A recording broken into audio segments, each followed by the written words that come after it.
time for the Shop Report with Barbershop Shay.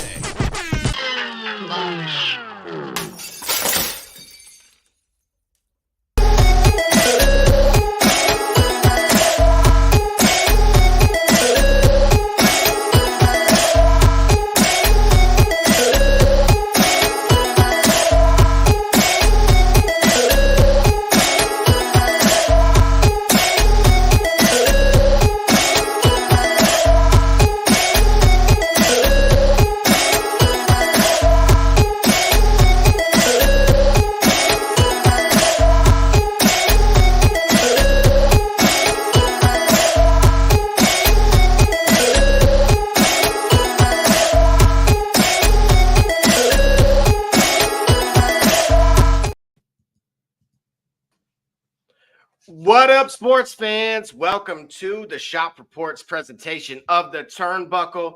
I am your host, Production Jay, in the building, rocking the Shop Report merch. And of course, I got my man behind me with technical difficulties with yeah, the with green the screen odds, for right. a moment. Hold All on right. for a second. Give me a second. Let me get. And so we got my guy, D Gully from the CO Lumbus. Tell me, what's happening? Well, we had some technical difficulties for a moment. But hold on. We're gonna bring it back. All right, here we go. There it is. All right. Everything's happening. How we doing? How we doing out there? Hey, look, we got an action-packed show right away. I'm not going to hold this thing up anymore. We're breaking down everything from Tell Me You Did Not Just Say That, tonight's Raw, of course, which is still going on as we speak. And then, of course, we have our first list of games to break down. Yes, yeah, we do. We promised that. We have been hinting at that over the last few shows, and we went ahead and put our first foot forward, and we got that for you. So we're gonna run that as well. Absolutely. So without further ado, this first topic, right? We heard the news. Ricochet is not renewing his deal. There's a two-parter with this, but take a look at this. Is our Tell Me You Did Not Just Say That segment for the day. And as you see here, I'm not going to repeat some of this. Look, everyone, it's Rico expletive. Ricochet, my bad. Sorry, bud. I'm bad with names, but I guess your wife's pretty good with them, huh? Well, after I beat your bleep back to Boyle Heights, I'll have your wife screaming my name. And Sam, baby, I promise I can last longer than 3 minutes. Wow. Only to be bookmarked by MJF himself. What say you to that? The man has not even gotten over there yet. He hadn't even it's only news to us that he's not renewing. So he's still currently the speed champion, right? No, he lost that. Well, now we know why. Wow. So that's, hey, listen, starting out right out the gate. So the idea that if he isn't going to AEW, where else could he go? Certainly, MJF, he's got mic skills like few others, right? Like few others have mic skills. CM Punk, John Cena, The Rock come to mind. I don't know if he has any peers in his era on the mic. Right now, again, the guys that I listed are the guys that I just named are older, are from previous generations. That's right. So he's the standard bearer. So if this isn't true, or let's say if he doesn't make that move, if Ricochet doesn't make that move, I would be he's going to be running for something. I would almost say that, you know what, going to AEW would be great for him, but he can write his ticket anywhere. Also, fun fact, if you did not know, Ricochet does own the name, image, and likeness of that name. So he can take that with him. Like CM Punk could go. Yep. So Ricochet can show up. So the idea that he said what he said and poked fun at Ricochet, is relative to the next move that Ricochet will make. I hope it is to AEW. They can certainly use the shot in the arm. Completely agree. Additionally, the second part of this was Samantha Irvin was mentioned. Of course, that's his other half here, if we want to call it that. Do you believe she leaves also? Man, we just had a Lillian Garcia kind of kumbaya, and like we didn't think much of it. Yeah, unless things were already, unless the direction, the tides were already turning. Side note, real quick, can you imagine Ricochet getting in an argument with her? Or let's say he go to the grocery store and he forget to get something, and she call him on the phone. If you don't turn that car around and go back and pick up what I asked you. I was just thinking about that. Like, I don't know if she got kids, you know what I'm saying? Can you imagine her being on the phone yelling like you forgot to take the chicken out before dinner? You get what I'm saying? Like, man, I do not want that problem. No, but I'm like, I don't know if I would. I'm strangely intrigued by this. Like, it's being yelled at in a way that it's like, why do I enjoy this? Bro, if you don't take the trash out before I get home, you are never. Man, can you imagine that, man? No, I cannot. No, bro. Right, you're right. You just be like, yo, hey, let's make your mom mad, bro. Like you. If you don't bring your tail downstairs right now. No, I'm just playing, people. I just think it would be hilarious. But that's just me. It wouldn't be a Monday Night Raw without. You refused salvation. The reckoning is inevitable. Now, the timing of this leads to next week's Monday Night Raw. Great. Okay. We're talking at that point, it is post Clash at the Castle? Post Clash at the Castle. Okay. So my question to you is it too late? Have they missed already their opportunity, or is this going to just be a delay until another? When are we going to see Uncle Howdy and potentially all the Wyatt Six really appear? Well, we don't know that they missed because we don't know what Clash at the Castle holds for us. I wouldn't be upset if they didn't preempt Clash at the Castle or didn't show up at Clash at the Castle for them to start with a new program running into the summer pay-per-views, including or concluding with SummerSlam. So I'm good with that. I just hope it's worth it. And for me, I want this group to be what the Bloodline currently isn't. And that is a true indeed formidable wrecking crew. Let them dismantle Judgment Day. Let them rip apart anything that anybody's got going. Anybody. Up until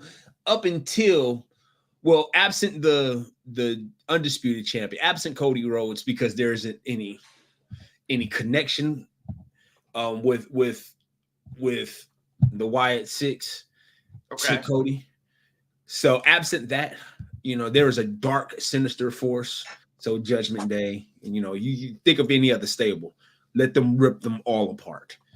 I would like for that to happen, but however they build them, I hope it works. I really, I hope it works. I'm really invested in it, working for the sake of Bray Wyatt's legacy, whose aura is still very much present in this stable, for the sake of Uncle Howdy, and behind the scenes, and the younger Rotunda, for him to finally get a chance to be the center, to be the main focus of a stable or of his own character and his own program and his own persona and his own presence in WWE.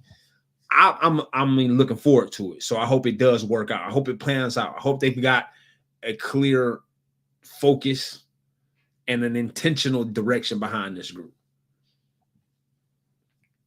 Absolutely. Completely agree. And I want to shout out everybody that's watching on X as well as Facebook and YouTube. By all means, comment live.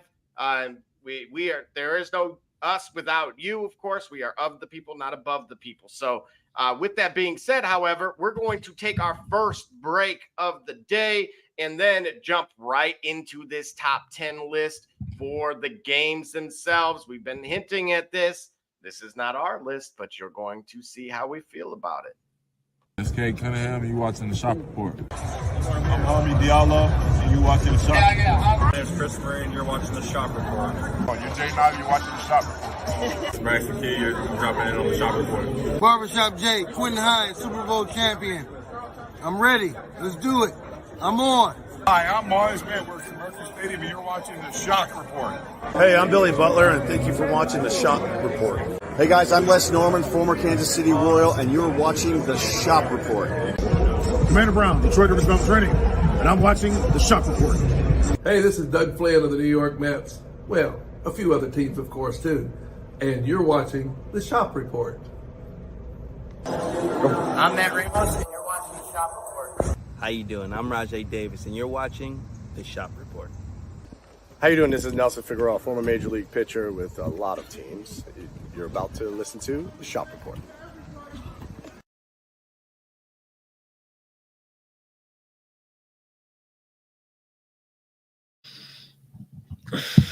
All right. Yes, and we are back again. Shout out to everybody watching live. We are diving into our next segment, which is this list here, the top 10 professional wrestling video games I've ever played, and not me. Yeah, let's credit the source of this material here. So we're gonna dive in and see if it resonates with the what our fans here.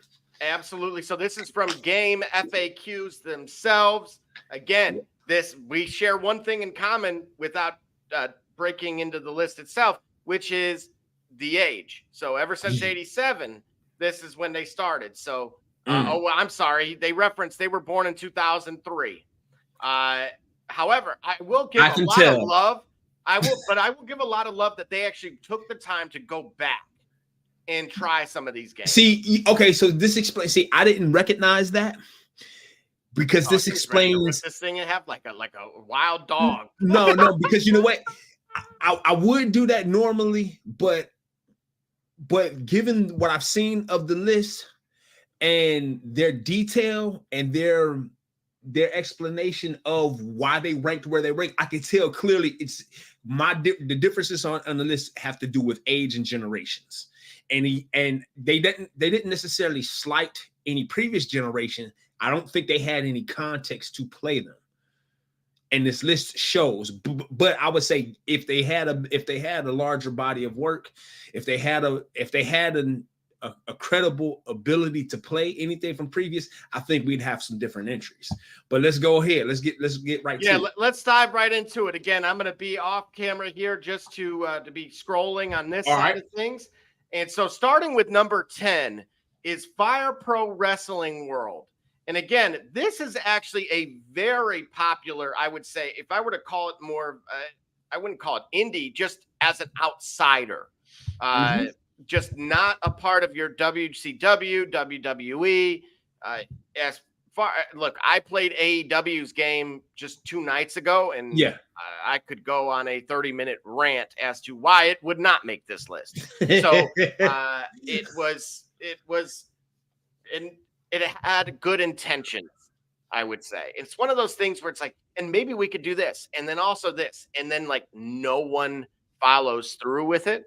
And it was like, man, there was either we ran into budget cuts or something.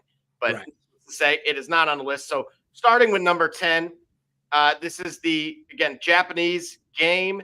If they said it could have been an honorable mention, easy to play, difficult to master, large roster. Again, for those that follow the NJPW, as well as just, again, simple and sets it apart from some of the other games that could have been the number 10 spot. And so what's your thoughts how we're kicking this thing off? All right. I've never played Fire Pro Wrestling World. He makes a case for what game did you just say? And what game did you get beat in? AEW. AEW. And that's why I'm gonna blame that. Oh, that's what the 30-minute rant is for. Oh, okay. See, not that I lost. I can't tell. We didn't know that you lost. See, you just conveniently leave details out of here. See, I thought we don't do that at the Turnbuckle or at the Shop Report, leaving details out. See, you didn't do that. Oh, Double J. Taking a page out of Dirty Dom's book. Yeah, you are. By the way, I think it's worth it because, man, my man never mind. We'll dive into him in the mystery that is taking place. Hey, I'm taking notes. I'm taking Raw. a page. Yeah, we taking notes. You understand? When it comes to Dirty Dom. But I digress. Having never played it, it makes a compelling case for why it should be number 10 on the list. I would tell you this. Though it should be, I can recognize the flack I would get from this. I can see why number 10 is on the list, having never played, and I don't understand number 9, but you can go to the next one. All right, and so going to number 9 is WWE Raw 2. Again, mentioning the flaws, to me, that speaks for itself if that's your intro, but has a pace similar to Day of Reckoning. Okay, wonderful. Post 5th generation wrestling game, because of the ability to customize attire. Got you. Also, the CAW 60 with the CAW slots, and then the 128-man Royal Rumble match, absolutely worth mentioning. And why? Well, you go sit there and play through 128 characters. What I am. No, I'm not doing that ever. Okay, listen. Watching the Royal Rumble. Stop it. 128-man Royal Rumble match. You sitting there playing that? I've simulated those. I've sat as a spectator. You said it at random. Roster? What kind of fan are you? I'm kind of fan that still have things to do at the end of the day. I like to see a story come to an end. I like to read a book to the finish. Okay. What about 10, 15 years ago? Right. 128 characters, the entire roster. Who's number 28? 128. Earl Hebner. You got to eliminate Earl Hebner. Or Briscoe and Patterson. Patterson and Briscoe. Like the old Patterson and Briscoe. Who you got to eliminate the chair? 128, man. Mr. Sacco. Right. I like literally, it'll be the sock coming down the ring looking like lamb chop. I'm like, no, man, good. I'm good on 128. Give me 30. 30, that's all I need. Fair enough. Well, look, hey, different strokes, different folks, and that's why we're going through this list here on the fly.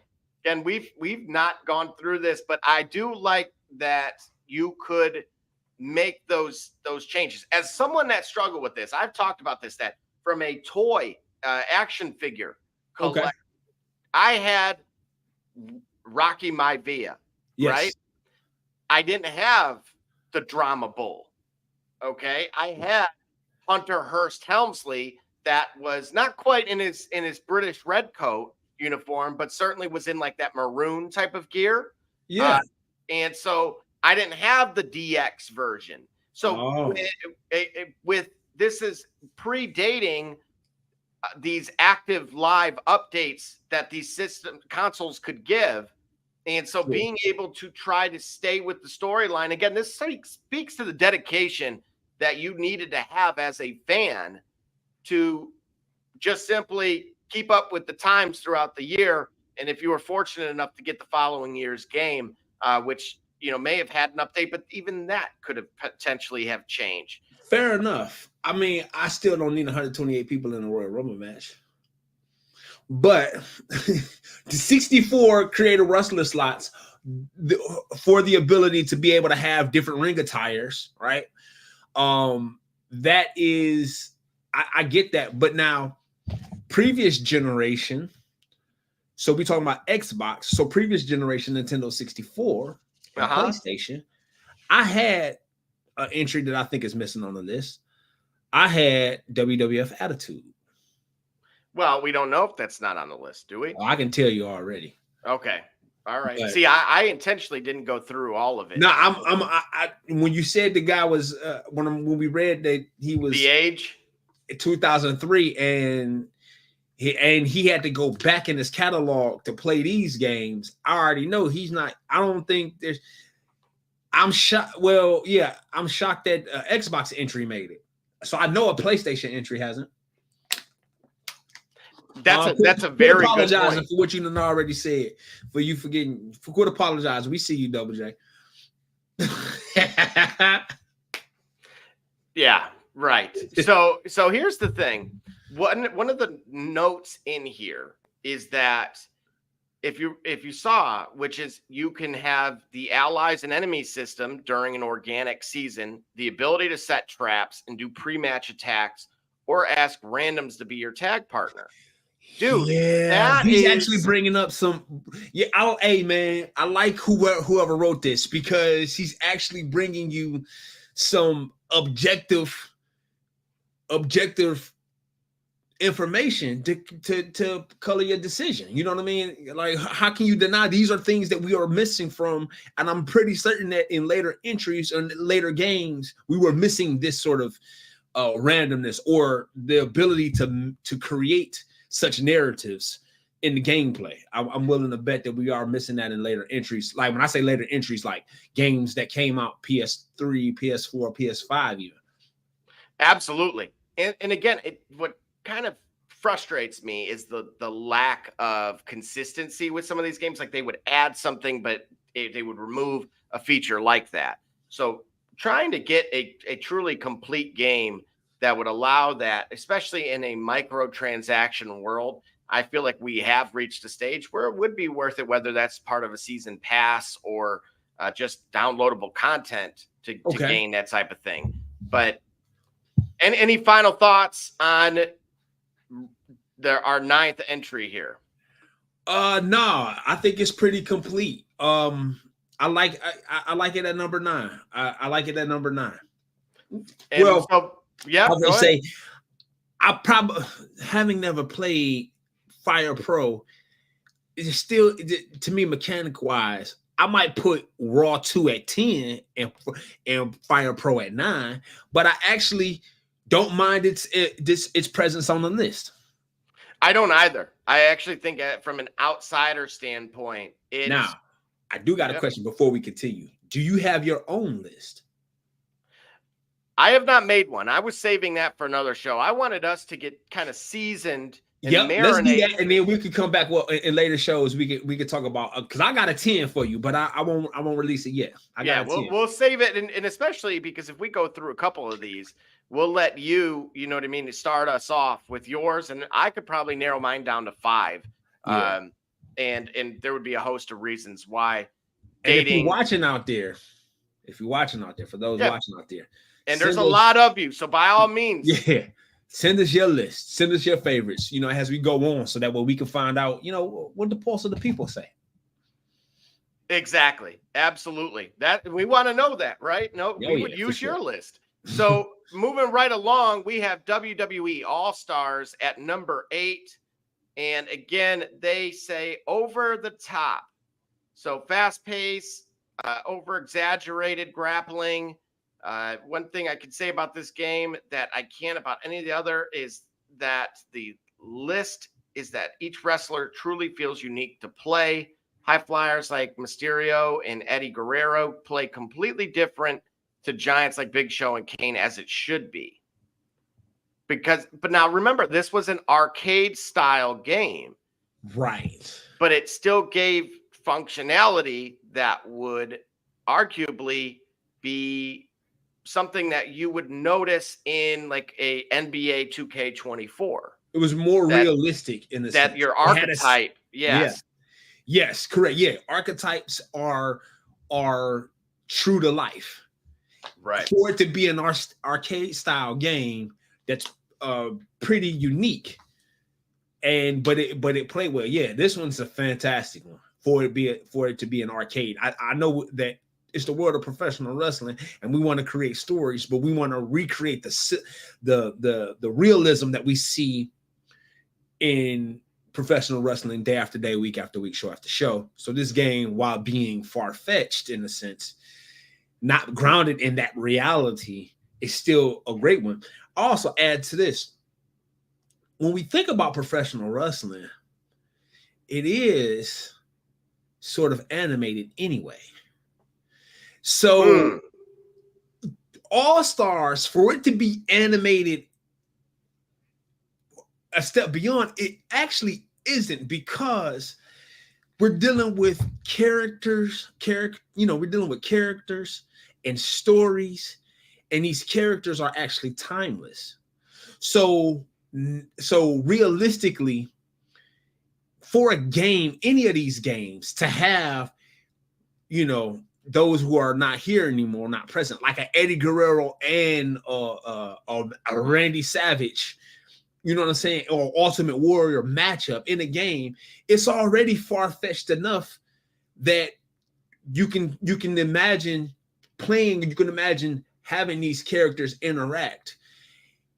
Even for and like the moves, when you see it, when you talk about wrestling as a 5-year-old, as a 6-year-old, as a 7-year-old, this is the way it WWE All-Stars and arcade type games are the way in which, to a 5, 6, 7-year-old, the actual sport is realized. You know what I mean? You ask a kid about his dream, you know how larger than life it is. So this game is actually a bit more grounded, I think, than people may give it credit for. And I actually like it on the list at number 8. That's a very interesting point, because it wouldn't have necessarily been a part of my list immediately as far as what came to mind. But that take on it, actually, to me, I viewed it more like NBA Jam, right? Where it's just, and why isn't that one of the greatest basketball games of all time? And that's where I started to kind of change my mind a little bit on it. So that's why I said it's a good thing I didn't release my list, because it would have potentially been done a little premature. So, gotcha. So we're going to take a 30-second before we move on to the remainder of our list. And so we will see right back. As a reminder, the merch is in. What it do, sports fans? It's your man BSJ from the Shop Report. And guess what? The shop is now open for business, baby. If you're on Facebook, go to our fan page, The Shop Report, click on More, and then Shop to view all products. Or if you're on Instagram, click on the Shop tab to see all our products. I mean, what you want me to do? I'm selling merch here.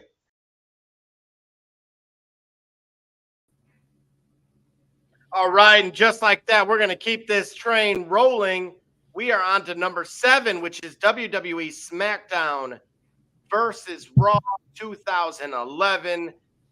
Gully, we're talking about a game that has a massive roster. You know how much I love that. Yep. Additionally, the gameplay engine that it started in 2007 was refined and got to essentially its peak by 20. Yes. Now, it has arguably the best road to WrestleMania mode. So again, we're talking about from that first user perspective. And of course, introduction of universe mode. Okay. This is a very interesting title. What are your thoughts with it here at number 7? I applaud our opinion guy, because he attempted to remain objective. It's not even his favorite SVR, right? But he actually ranked. He actually put it on the list. He actually put it on the list. You know what? The SmackDown versus Raw era was one that I wasn't as big a fan of. Really? Those games, I wasn't. Surprisingly, I don't know. Maybe I just had a general disconnect with gaming at the time. But I wasn't as big a fan of SmackDown versus Raw games. I was more of a fan of the final SmackDown games that you'll see that I think will come up later on the list. But Well, and that makes sense then, but with it being listed as 7 here, and again, you referenced that it was objective, that they were objective with this. And because what was it that you didn't particularly care for with this segment? Because I'm not actually disagreeing with you. I think I had a general stagnation with the wrestling games. I don't think it was. I think perhaps, and the reason why is maybe perhaps it had grown stale to me by the time 2011 had perhaps perfected or reversed or turned the tide of what the stagnation that I was seeing from 07, 08, 09, and 10. You know what I'm saying? I kind of like totally tuned out at a time where I could have tuned in. So that's why I really wasn't. I don't really have too much to say about it. I do like the idea of Road to WrestleMania, that story or those storylines or those narratives or those season modes that ultimately pay off with the final level of the WrestleMania. So you get as close to the real WrestleMania momentum and WrestleMania payoff when you're playing a game as if you are when you're watching Cody Rhodes finish a story, or like I like to say, finish a chapter in the story. But wow. But yeah, so stay tuned for that. Yes, for sure. We will talk about that. So I I appreciate that. So what's happening right now is I'm pricing classic consoles so that way I can dive back into these games. Well, I'm going to tell you now. So with the PS5, of course, it's backwards compatible. So a lot of these games are in the PSN. Are you sure?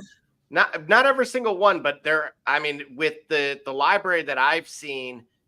But are you sure the WWE the third party content is there? Like games like THQ and 2K, are they putting these legacy games there? Yes, and so with EA, you used to be able to buy essentially a season pass for like $5 or $10, and they would basically give you their entire library, with the exception of like the latest version until that season had pretty much been under wraps. Okay, and so with this, however, again, it depends on each one, right? They're not going to give you the entire catalog, but like Assassin's Creed, I'm trying to remember the developer, but that's all included. So Ubisoft, yeah. So all of their games are in there, and so you can go back to those that would have been on 360 essentially. Yeah, I'll need to find because WWE All Stars is going to be one of them, and then I'll have to give this SmackDown versus Raw 2011. I'll have to give that a go. Absolutely. And so moving right along, here we go. Number 6. Oh man. Look at now take a look at this. This one has a special place in my heart. But look, is the only AKI Engine game featured in the top 10. No, that also implies No Mercy is on this list. No, isn't on the list. Is correct. Right. And okay. Rightfully so. Featuring a stacked roster of almost any WCW star, you've heard me say that. Yep. And it doesn't have a customizable suite like No Mercy or WrestleMania 2000. Right. Arcade ladder style title chase mode. Yep. And again, you can see where they reference WrestleMania 2000 or the No Mercy Path of Champions mode. So some of the features, such as Raven, you've heard me mention Raven in his flock on many occasions. Yes. And of course, many others. Yep. This is their favorite AKI game. Oh, yeah. No, because it was actually the best one. Better than WrestleMania 2000, better than No Mercy. Dude, you're not going to hear any argument from me. It was. And if I'm not mistaken, right, this is where you could have the IWGP title. Can you wrestle for that one? Yes. You can have those international titles, those international championships. You could wrestle for pretty much whatever you wanted in that game. You could change the factions as you wished. Yep. It was so freaking ahead of its time. Yes, it was. That, and of course, legendary intro. That is one that I'm waiting to see some kind of reel with people rocking out, and it's just playing the intro to that theme. Bro, we got to get in the lab. We can do it. We can do Well, it. I know, but unfortunately, our program with the viewership these days, what do they say? Problem of success is that we'll get flagged. Hey, Trailblazers, right? You know what I mean? Now I do got a question though. Yep. WCW NWO Revenge, unlike World Tour, or like World Tour, the characters weren't in height proportion, were they? No. So well, you know what? The Giant was. Oh, okay. So the Giant was, but like Rey Mysterio and Goldberg were like the same size. Correct. Okay. So that's one limitation. I mean, it was the Nintendo 64. Yeah, they used that Nintendo 64 engine. So, all right, we can forgive that, but the moveset was there. Not only that, did you know that WCW versus NWO World Tour and Revenge sold more copies than both WWF WrestleMania 2000 and No Mercy? Oh, I can believe it. I can believe it for a couple of factors. WrestleMania 2000 and No Mercy were at the end of the N64's life cycle, right? And those were considered good games, though. No, they were good games, but remember, they were at the end of the card. They were at the end of the cartridge era. Really, they were at the end of the cartridge era, right? By the time WrestleMania 2000 and No Mercy came out, you had the PS2, you had the Dreamcast, and you had Xbox. Either if they were not already on the market, they were already on the horizon. So how could WrestleMania 2000 and No Mercy compete with that?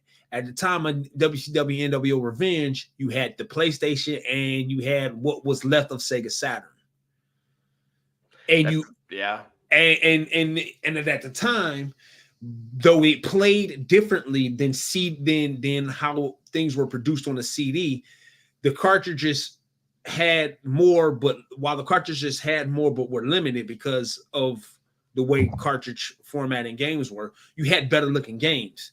This looked better than what you could get this arguably could look better than what you could get on the PlayStation, though in actuality it didn't look better than SmackDown. But they were comparable. Point is, WCW NWO Revenge were at a height of Nintendo 64, and WrestleMania 2000 and No Mercy were either at the plateau or the decline of the system. So it wasn't going to sell well. Plus, it was old hat. You had to make something to sell copies. This here perfected the formula. WCW NWO Revenge. I still remember throwing my controller down and getting kicked out of my cousin's house. But that's beside the point.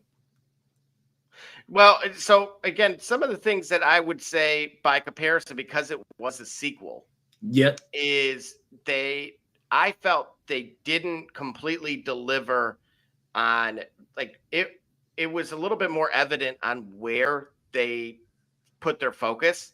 Okay. So between like multiplayer modes, was certainly one of them. Yes. I didn't necessarily like the crowd and the sound effects. They was a little lackluster kind of for its time. Yep.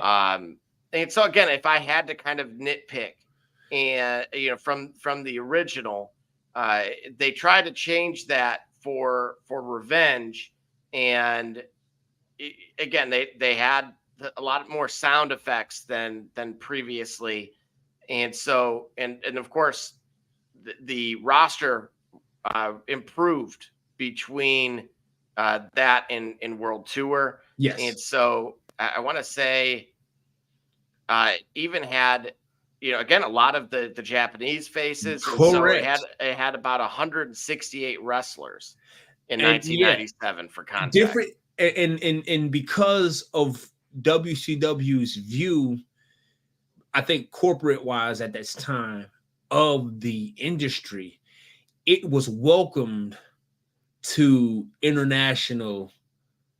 It was welcome to feature or to advance or to help promote wrestling internationally. That's why you had the IWGP wrestlers, and you had luchadors. You had talent in the game. Yeah, you had La Parka in that game. Right. You had talent that you're not seeing in WWE. WWF at the time. I'm still calling it F because we were in that F generation. So WWF at the time did not have that. So absolutely, this was an advantage for sure. All right, and so moving right along again, that was just number 6. Here we go. WWF SmackDown 2. Know Your Role. Of course. Yep. Iconic game. Attitude Era wrestler relevant. Again, with the exceptions of Big Show and Shamrock, who of course started from, I think he was the very first UFC guy to come back over this way. He was among the first. Yeah, he might have been the first. See, I thought that Steve Blackman came. No, Steve Blackman was after him. Because remember, he was a referee in one of the matches. Correct. It was certainly a pay-per-view. I'm just trying to remember, folks, this is the beauty of being live. Yes. Gosh, who was that match with Shamrock? As the referee? Was it Shawn Michaels? I thought it was Shawn Michaels and the Bulldog. Oh man. And Shamrock was the referee. Right. Hold on. Yeah, I thought that was a WWE. It was for the WrestleMania 14. No, that was Mike Tyson for WrestleMania 14. Okay. Ken Shamrock, guest referee. You pull Shawn Michaels. Well, that's verse Ken Shamrock. Let's see. He was. Oh.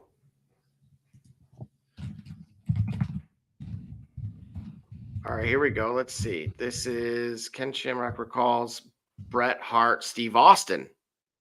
So he was the referee for WrestleMania 13. Look, live TV, and your boy said WrestleMania 14. That's pretty darn close. You were close. You were. He was a special guest referee between Stone Cold and Bret Hart. Yeah. So there you have it, right? So again, this is setting the stage long before TKO, and he was jacked at that point in time. But any thoughts on this particular game? Of course, they even had Michael Cole as a playable character. Stuff that I hated, even though I know wrestling is fantasy. It's stuff that I hated. Now, wait a minute. So I'm going to ask you about Madden, because in Madden, they have Al Bundy from Polk High, and who also had a hey, listen, Al Bundy scored 4 touchdowns in one game. Okay, don't compare Al Bundy to Michael Cole ever again. But there is a Madden Ultimate Team card. Yep. Up him in this. Yes, because Polk High, 4 touchdowns, 1 game. Okay, don't you ever forget it. Don't ever compare Al Bundy to Michael Cole. All right, listen, you're gonna have to apologize to the fans. 4 touchdowns, 1 game. Okay. Fair enough. And in real life, many forget he did play football for Youngstown State. Yes, he did. And he also, as he called it, had a cup of coffee with the Pittsburgh Steelers. Hey, listen, that's all you need. You down there with Bradshaw and them. Hey, what more can you say? You know what I'm saying? I can see why he had that look. You know what I'm saying? He sold shoes. This man was supposed to be a professional football player. And every day when he goes home to that house, he realizes this is a dream deferred. His story is actually very interesting because you talking about Ed O'Neill or Al Bundy? I'm talking about Ed O'Neill. Yeah. And he said himself, he used to have that dream of him, like throughout his life. He mentioned that he had a dream of him trying to get on the football field and saying, "Coach, I'm ready to go in." And he said, and then one day he tried to have that dream happen again. And he was like 63 years old. And he said, "Coach, I'm 63 years old." And he's like, "Go ahead, you can get in the game." And he's like, he realized like, I don't want that anymore. Wow. So before it was always kind of the fear of being cut and not getting a chance to get back on the field. Yeah. But then he understood that he outgrew it, which is really strange, coming from essentially, an out of body type of experience. So he had the same dream again? Yes, consistently. That's not every week, but he said at least annually. But no, what I'm saying is to the point where he had the dream when he had advanced in age, to the point where the dream, wow, that's pretty powerful. He was able to say that that's not his dream anymore. Yeah. That's wow. Did not know that. Yeah, way to make the show get deep here quickly. Yeah, for sure. right. Well, and just to keep things rolling again, we're talking about the top 10 list here from Game FAQs. But I didn't describe this one here. No, you did not. SmackDown 2, Know Your Role. I remember my creative player going through it against Rikishi on this darn game. I don't know what my character had got into a feud with Rikishi, and Rikishi kept battling me for the Intercontinental title every time, Intercontinental title. So finally, I saw what it was, and having creative control, because I have the controller, I was like, yo, hey man, I got to level up. So I did the job at the Royal Rumble. I did the job for Rikishi. I dropped the title. I dropped the Intercontinental title for Rikishi and worked my way into WrestleMania. And I forgot who the champion was to battle for the WWF World Championship and won the belt.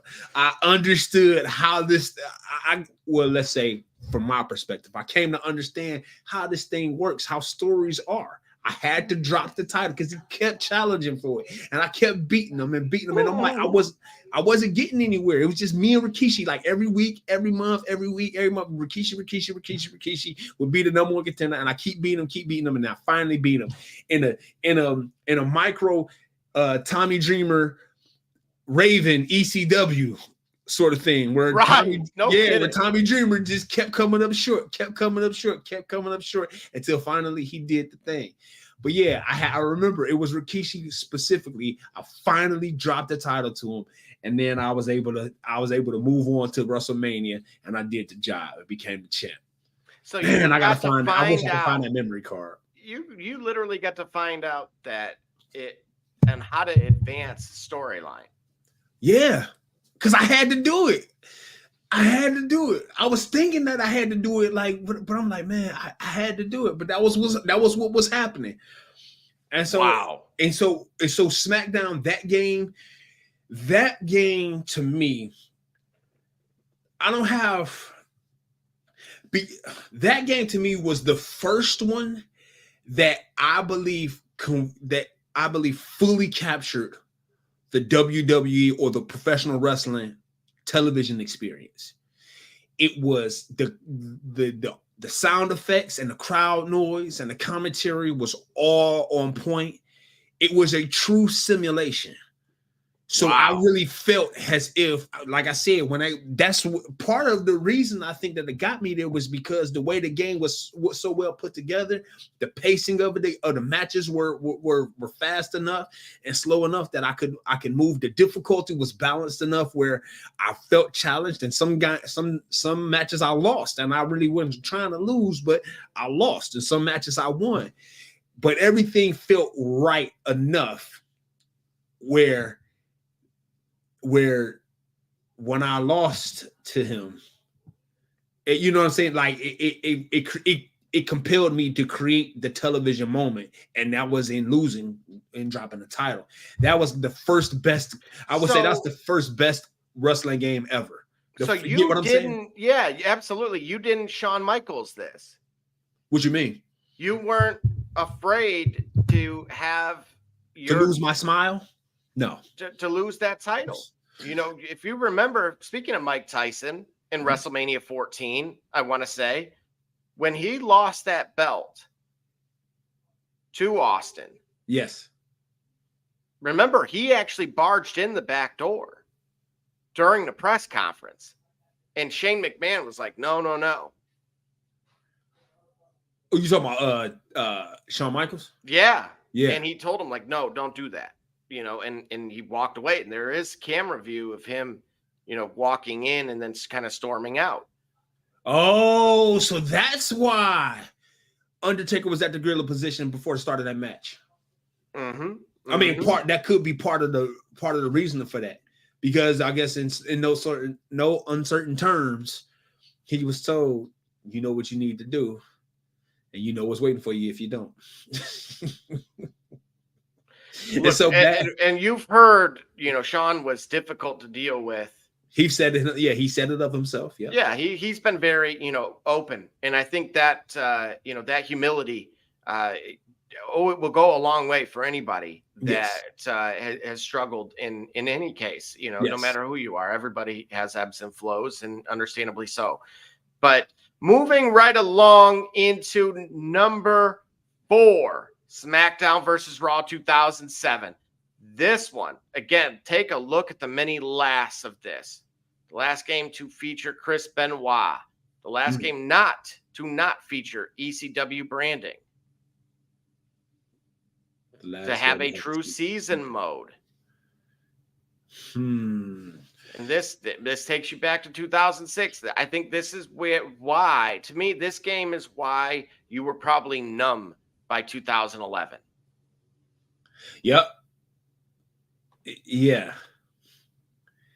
Yes. There's nostalgia, the soundtrack, and the GM mode. Absolutely pop. And you'll be dude, that soundtrack was look, shout out to Jim Johnston. Yeah. Yeah, man. You don't like Jim. Why is he in the WWE Hall of Fame? Jim Johnston is the Dr. Dre of wrestling. Do you remember when WWF the Music Volume 1 and 2? Bro, I showed my wife. I still got the CDs. I do too. Somewhere. You know what type of nerd she married? Bro, I got the soundtrack. I got WWF the Music Volume 1, Volume 2, Volume 4. Like for real. That used to hear, like, to play, to put that, to take the time to actually put that into my CD player as I was getting dressed for school and create theme music for myself to prepare myself for the day. Bro, I'm gonna tell you, man, I mean, that's like fandom on another stratosphere that I had. And you know what? I don't apologize for it. I was that guy. No, okay? Look, and that's who made me the man I am today. You're not going to hear any argument here. I'm telling you, that took every backyard and living room wrestling match amongst your cousins and or siblings to the nth degree. You had to bring it at that point. It was just, you were going to do them a disservice. If you had the audio, you had to then bring it. And so absolutely. But with this game, from the minute you turn it on and that music fires up, again, we talk about a lot of first player versus multiplayer modes. Yep. Certainly the GM mode gave you a different look and feel that some of the others otherwise had not done. And here we go. Let's see.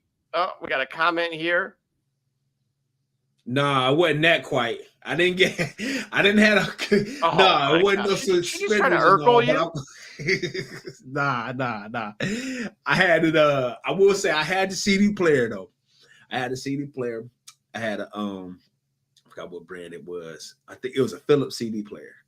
That's the thing. I was envious of the folks that it was goals to have a Walkman. Have a CD Walkman with 20-second electronic skip protection. That's right. Oh, yeah. And it had that like kind of that goldish orange on there. Yeah.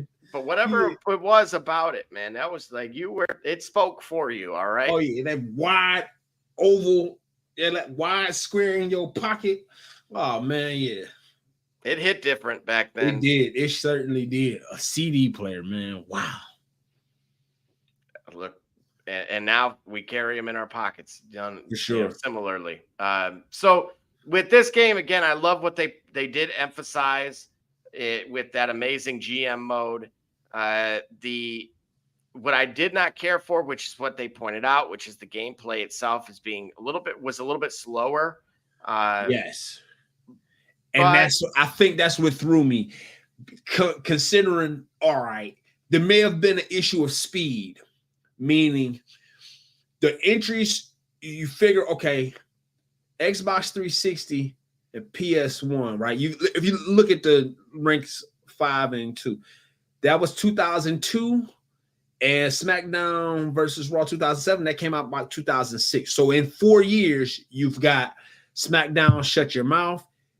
Here comes the Shut Your Mouth, and Here Comes the Pain. You have those 2 entries between these 2.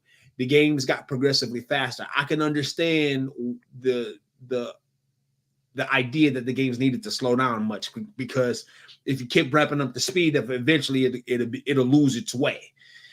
That being said, you could have maintained that, right, and still added these elements, couldn't you? You get what I'm saying? Speed wasn't the issue. Wasn't a tweak that needed to be adjusted. Going into the continual games. Absolutely. And so, yeah, no complaints from me on this end. We're going to keep this thing rolling with number 3, which is WWE Day of Reckoning, which, of course, now here you go. Unpopular opinion. Day of Reckoning is superior to its sequel. The gameplay is just the right pace. Mechanics like the spirit meter and the weak and strong grapple system are exactly what the wrestling games needed. The only area is the lacking in the roster and gameplay modes. The game removed revenge game modes featured in WrestleMania, that would be 19, along with the game having an incredibly linear season mode. No real reason to come back to the game after your first playthrough. I don't know how you can have a game like that ranked that freaking high. What say you? Yeah, this is purely his niche, because clearly they had a GameCube. This was an unpopular game altogether because few people bought a GameCube. I can't say few people bought a GameCube for this, but I will tell you this: when you look at, you didn't buy it for that game. I'm telling you that right now. Right. Of your best GameCube games, even for wrestling fans, I'm not certain how high, like how many best all times. If you ask wrestling fans who own the GameCube, name your top 5 GameCube games. I don't know that this will come up. Right, you're going to get unique. Right off the top of the dome here, folks. I'm going Super Smash Brothers. I'm going Mario Kart, Double Dash, right? Like, On the GameCube? Sure. Resident Evil 4 is number 1. Well, I played all of them. But I still thought Resident Evil 2 was one of the best ones. Well, wait. Did they have a 2 remake for the GameCube era? Yeah. I know they remade Resident Evil. They made Resident Evil 0. But they remade Resident Evil 2, I want to say, for like the PS4 or 5. No, but I'm saying, like, if we stick it to GameCube. Oh, I see. Resident Evil 4 was the reason I bought a GameCube. That was an incredible game, though. Yeah, that's the reason I bought one. Okay. But my point is, were the wrestling games good enough, even in that era, even for a wrestling fan, to be ranked among your favorite games on the system? I don't know. I don't think you did have that spirit meter. Yes, and that is worth mentioning. Yeah, right? That is a positive takeaway. But if we go throughout the history of these games, yes, that's an important factor, but you got to deliver in the other areas, and it just, to me, it was lackluster in that respect. Got you. Yeah, got you. Though it may seem like we just reading cue cards, that weak, strong grapple system, I do like that, because there is when I'm playing the game, I'm a tactician. And, if I only got one way to grapple somebody, especially if I position myself, or I put myself in a position where I'm a weaker character than my opposition, I'm going to need something quicker. So I'll need a weak grapple, and I prefer a weak grapple so that way I can get a quick move off, to slowly wear my opponent down. You know what I mean? You put my character up against a Brock Lesnar, strong grapples, he could, he throttle me every time. But if I can get a quick grapple where I may be able to have an advantage, then I'll take that. So I do appreciate that that mechanic, and that's been added or featured in later games throughout console history. But let's move right along. I have a feeling this kid didn't play this game, because if he did, it should have been on the list, I believe, based on some of the qualities it looks like he appreciates. So I'm going to throw it in there, which was WWF WrestleMania, which was the arcade game.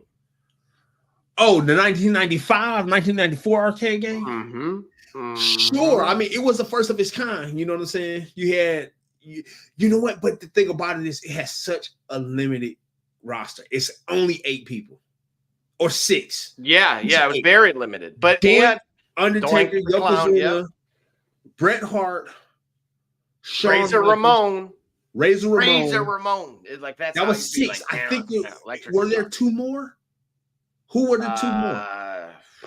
Maybe Shawn Michaels. No, I mentioned him. Yeah, it was Doink, Yokozuna, Undertaker, Shawn Michaels, Bret Hart, Razor Ramon, and who were the other 2? Oof. I'm gonna look it up. But that was the weakest point of it, because it was in the Hulk. era. Did you say Hulk? No, Hulk Hogan wasn't in WWE at the time. Yeah, he was. No, he wasn't. He was already gone. No, he didn't leave till the following year. Bro, I'm telling you, he wasn't. I know he wasn't on that game for sure. I disagree. Lex Luger. Luger was on there, right? Hogan was not there.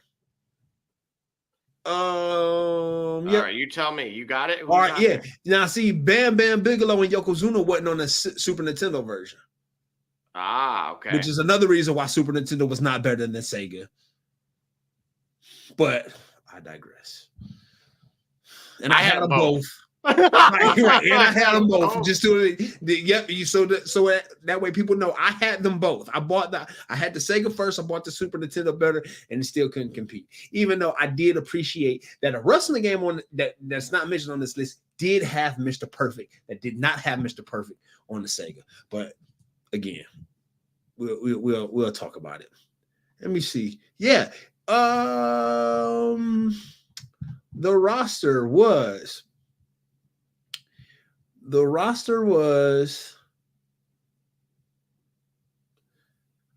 come on, give me the roster. Bret Hart, The Undertaker, Shawn Michaels, Razor Ramon, Bam Bam Bigelow, Yokozuna, Doink the Clown, Lex Luger. There's your 8. That was 8, yeah. It was only 8, and I guess it was limited because of hardware limitations at the time because of what they tried to do. So they were full like motion cap, stop motion characters. They looked fantastic. It would have been great if they actually created that and made that a wrestling sim. That would have been one of the best games of all time. Well, it was inspired by Mortal Kombat. Yeah. Yeah, like when you kick Yokozuna, like fish came out of his belt. That's right. Yeah. And you can electrocute with Doink's hand. Yeah, and they had the wild slams and all. And it was interesting, like Bret Hart, for a game like this, for Bret Hart to thrive in, because he's such a technical wrestler. Other guys, even Shawn Michaels, they have an over-the-top move set. So for Bret Hart to be featured on this game, he was like the Liu Kang type. Like so much of his moveset was so grounded in such realism, comparatively speaking to the other characters. It was hard. That was I remember even back as a kid, that was hard for me to imagine Bret Hart being in it. But he was the face of the company at the time. So how could he not be in it, right? But Bret it made Hart it work. In Stone Cold. No, 1994. No, I'm saying, but Bret Hart versus Stone Cold in that submission match. Yeah. Yeah. It delivered, but why I'm tying it to the game is because, as you pointed out, it caters to certain, player types. Yes. So to see that in real life, we also experienced a match that really didn't cater, yes, Bret is a tactician, sure, But in terms of actual submissions, he only had the sharpshooter that we were aware of. Right. Stone Cold, on the other hand, to my understanding, had none. Right. And yet we were able to see that, in WrestleMania, what is that? Am I going back to 13 again? What? You talking 14 about, earlier. You talking When about was Stone Cold Bret Hart. Oh, WrestleMania 13. Boom. There we go. All right. Well, you on fire today. Somebody. Hey. You took the pop quiz. You got to bring it on the shop report. All right? You took the WWE pop quiz. You went to Sporkle and took that pop quiz before you got here, huh? Nope. Hey, you ever heard of Sporkle? No. And that's how I didn't take the quiz. We shouldn't be plugging everything. But listen, if you got some idle time on your hands, you want to just do a quiz to keep your mind sharp, go to Sporkle, and they got a variety of quizzes. But I'll tell you about it. All right, back to the games here. Yes. We're before we get long in a tooth, as our host likes to say. Again, we're moving on to number 2 on this list, which is WWE SmackDown. Here comes the pain. Incredible game, according to our author here. Had the Attitude Era, and again, you have the vets like Nash, The Rock, Austin. Yes. Numbers like Cena, Batista, and of course Rey Mysterio. Yes. It removed playable areas and multiple features that were present in its previous entry, and you've already heard me reference that part. Playable areas. Yeah, like backstage and. Is he sure about that, or am I having a major Mandela effect? Because I did not have SmackDown Shut Your Mouth. I had this one, and I clearly remember having a cage match, or if I'm not mistaken, I thought I had an elimination chamber match where my creative player was in the ring with Kevin Nash, Shawn Michaels, and I think Brock Lesnar. And I remember doing a move where I jumped off the turnbuckle and I did a drop kick and knocked Kevin Nash and Shawn Michaels off the chamber. I damaged myself in the process. And I thought I remember going backstage, having fights backstage where I would just drop somebody off of a balcony. You know what? That's what I was going to say. In the arenas list, right? I'm actually going to go. So this is, to my understanding, in the Here Comes the Pain arenas. Okay. You had SmackDown 2003 Heat, 2003 Raw, Velocity, and then for pay-per-view you had SummerSlam, of course, with the classic S. Unforgiven, No Mercy, Rebellion, Survivor Series, and Vengeance, along with Armageddon, Royal Rumble, and No Way Out. Right. And then Mania, Backlash, Judgment Day, Insurrection, Bad Blood. Dude, but I'm telling you right now, I don't know if it was the unlockables, like the bonuses.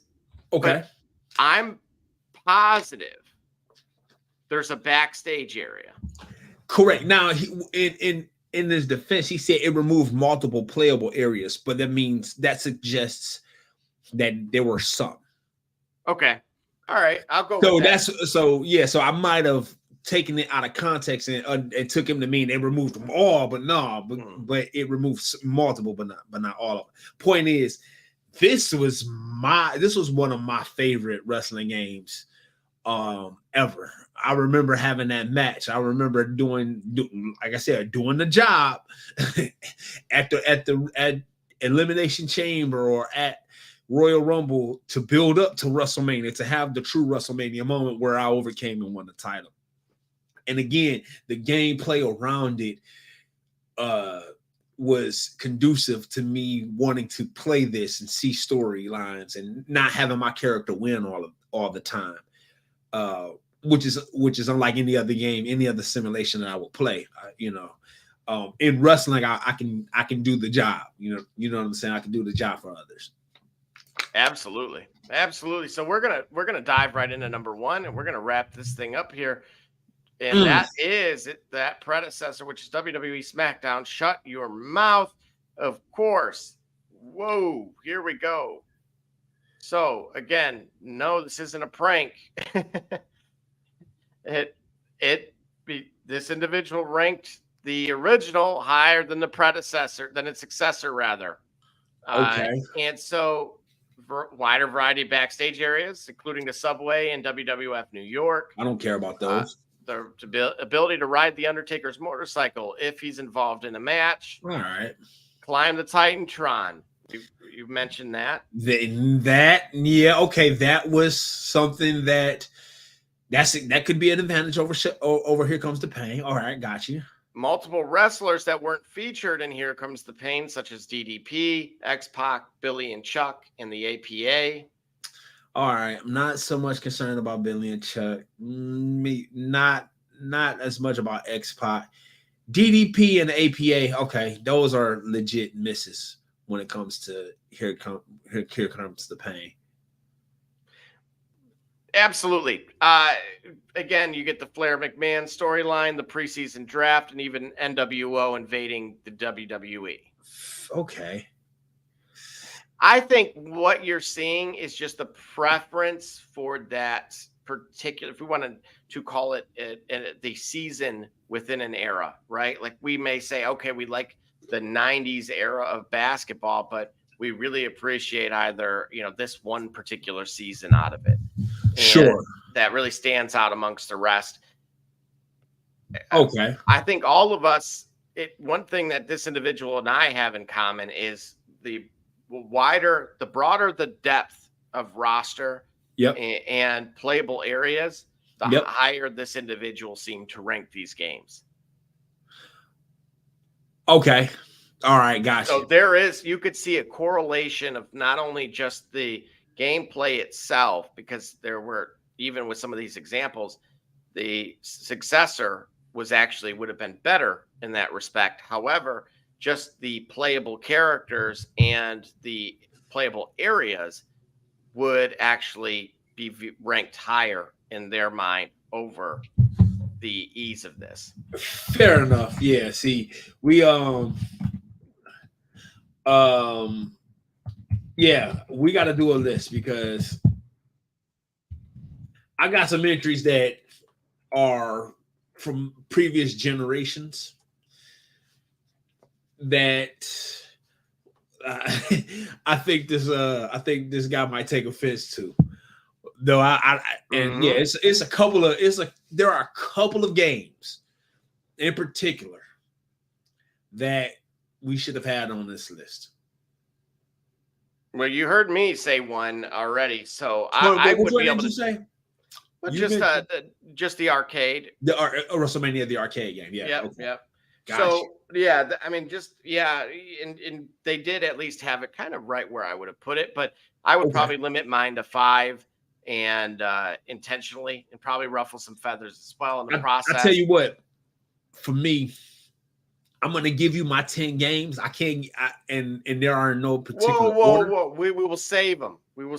Yeah. We're going to table this for next week's show. Okay. The same time, same place, but it will be D Gully's list for the world to see. Again, for those that are watching, by all means, feel free to comment live. Of course, we got the merch and in the store available now. Where can they reach us at, bro?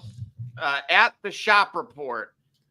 Facebook.com/The Shop Report, YouTube.com/The Shop Report, and of course at The Shop Report on X as well. You will also be able to hear the podcast soon on back again on Spotify for those that prefer both the audio and video versions. And so that's going to any final thoughts here on this list before we get into yours in just a week's time? He's got some games that are worthy of reconsideration. Games I wouldn't have ranked as high, or I wouldn't have ranked at all. that are on this list, and I appreciate that. But yeah, we're gonna get to it though. This is a fun thing. I want to hear what everybody else got to say. Point is, too, I'm going to my thrift store or my retro game store in my area. I'm gonna find me an old console, maybe a Retcon 5, and I'm gonna play these games. All right, sounds good to me. We're gonna take a 105 break, and we will be right back diving into NXT upcoming pay-per-view and tonight's Raw that is just concluded. Cunningham, you watching the Shop Report. I'm Homie Diallo, and you watching the Shop. My name's Chris Murray, and you're watching the Shop Report. Oh, you're Jay Nolly, you're watching the Shop Report. Braxton Key, you're dropping in on the Shop Report. Barbershop Jay, Quentin Hines, Super Bowl champion. I'm ready. Let's do it. I'm on. Hi, I'm Mars Edwards from Mercury Stadium, and you're watching the Shock Report. Hey, I'm Billy Butler, and thank you for watching the Shop Report. Hey guys, I'm Les Norman, former Kansas City Royal, and you're watching the Shop Report. Commander Brown, Detroit Rivers Mountain Training, and I'm watching the Shop Report. Hey, this is Doug Flynn of the New York Mets. Well, a few other teams, of course, too. And you're watching the Shop Report. I'm Matt Ramos, and you're watching the Shop Report. How you doing? I'm Ricochet, and you're watching the Shop Report. How you doing? This is Nelson Figueroa, former Major League pitcher with a lot of teams. You're about to listen to the Shop Report.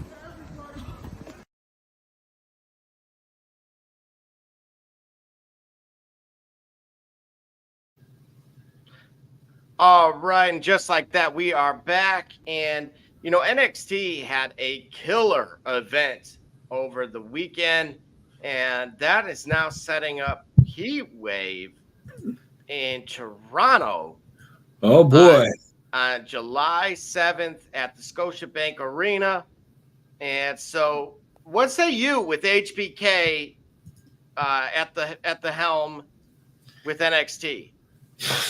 Who would have thought that the Clique is actually responsible for elevating wrestling instead of just themselves? Who would have thought, right? They actually know, and they actually are implementing, impressing upon the business a better overall product. They're not simply going with the tropes of yesteryear. I certainly wouldn't have thought it. And I'm glad for it. They actually know, they actually seem to be making steps, or they see a vision of the business where others can flourish. And I'm pretty impressed. I'm really impressed by it. Well, absolutely. And you saw, again, we saw Sexy Red once again make an appearance over the weekend. No, I couldn't deal without that, but well, hey, look, if they've been good at one thing, they've always, recognized the ability to incorporate pop culture into the product.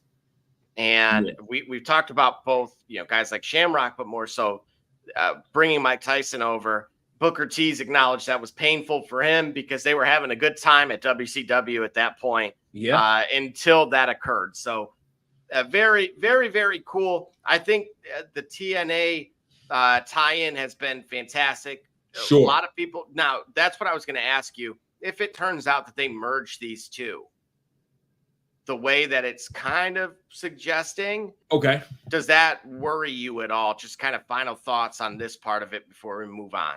I feel like not as much. I think WWE has gone a great way at being able to now handle a depth of talent and showcasing the talent, so that way people don't get lost. I think they've largely been effective at it. So I'm not too worried about just, people getting buried or WWE having the intentions, getting all the talent and then getting nearsighted, or, forgetting, having how can you put it, becoming forgetful, you know what I'm saying? Out of sight, out of mind. I like the cross branding.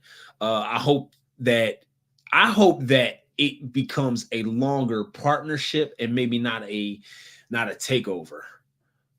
I would like for TNA to at some point in the future or to continue to sustain being its own entity, so that way TNA can concentrate on TNA and help build up better talent, but then have this sort of annual TNA versus NXT brawl where you kind of get this competitive like AFL, NFL type matchup that, you know, became the Super Bowl.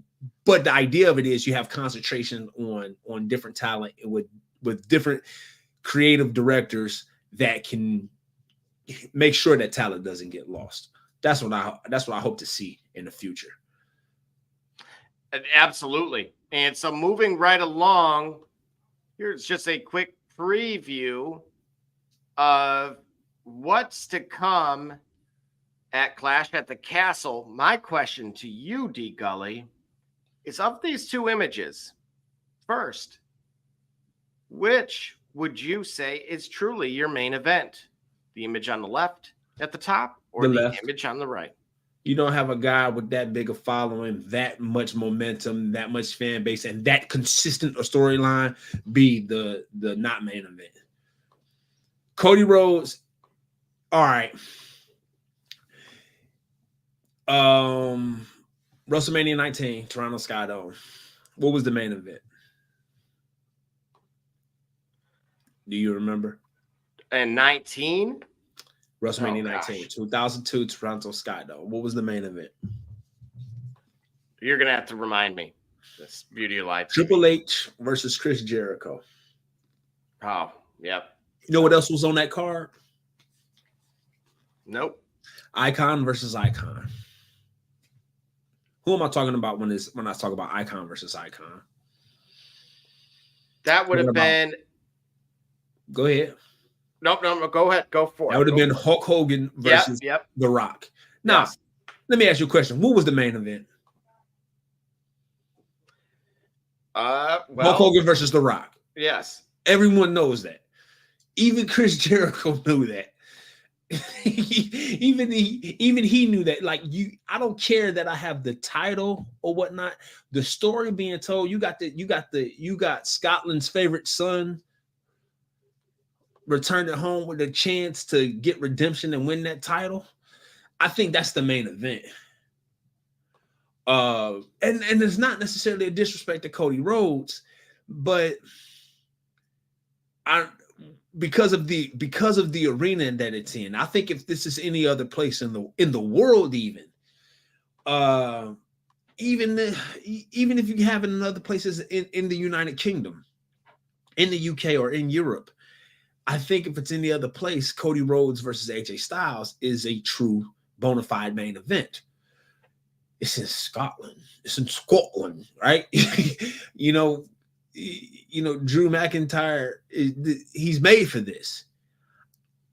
I'm wondering if he's actually going to walk away with the title. It's interesting you say that because we got a preview of that tonight. And so we're going to transition into tonight's Raw. And here was just a little bit of a preview of what entailed with this evening's Raw matches. Okay. And so the first that I'm going to dive into is none other to kick things off than this man, Kaiser, who went on a nice little tirade of, and it cut a good promo saying, look, the people he's gone against, he's not a sideshow, that he's eliminated them, referencing Sheamus and many others that have kind of came in his way, and he declared that he wants to be Mr. Money in the Bank. Yep. So is the push coming? Is Kaiser on a roll? Yes, Kaiser is. This isn't a sideshow. This isn't a red herring. The question is, when? Is it right now? Or do we still have some time to wait and see? When I say is it right now, is he going to get that push, and is that push going to substantiate in him actually walking away with the belt? I'm not so sure just yet. Absolutely. I'm not so sure just yet. Yeah, no disagreements here from me. We did have Liv Morgan telling Dominic Mysterio that, hey, he shouldn't be with a woman that makes him call her mommy. Instead, she should be calling him daddy. Oh my goodness. This is so attitude era. She says that here's a room key to my hotel. And so, of course, there's a match later in the evening that would include Rey Mysterio and Braun Strowman, along with Dragon Lee, versus Dominic, who's cleared now. It's been about 2 months. Okay. Along with JD and Carlito. So kind of, again, that we talked about the triple threats. Now, at one point in this match, Liv was knocked over. Yeah. Conveniently. Yeah. And ultimately, this was our outcome. Now, at one point, Zelina Vega actually got physical with Liv Morgan. Oh. So it was a really interesting, and we got some comments here. Yeah, here we go. Yup, the drama. Team Liv Morgan. All right, so let me see here. I want you to keep this, if you don't mind. Let's keep this image up on the screen here. We'll talk real quickly about what you said about the match and what happened. Liv Morgan got mixing up the fisticuffs. All right, cool. An interesting precarious position that she ended up on Dominic. All right, we didn't see that coming, but we did. Well, maybe not for all of us to see. Yeah, not for all of us to see. Right, all right, exactly. Where my $9.99? No, I'm just playing. I'm just playing. Shop Report After Dark, ladies. Yeah, right. All right. I got a problem, man. Let's hear it. What is Braun Strowman doing out there? What do you mean? What in the entire is Braun Strowman doing out there? Look, at one point, he went around the entire ring and laid out all three of those guys, meaning Dominic, Carlito, and JD. Why is he out there at all? Even if it's a throwaway match, why is he out there? I can't actually answer that. I can't either, because I can't even make it up. Like, do they need him to get back? Is this like behind the scenes? Hey man, we need you to get back in shape. You know what? Let's just throw you on the card somewhere, so that way you could just get some more reps in. You get what I'm saying? Like sending your player down to JV just to get some more reps in before they come back up to varsity, that sort of thing.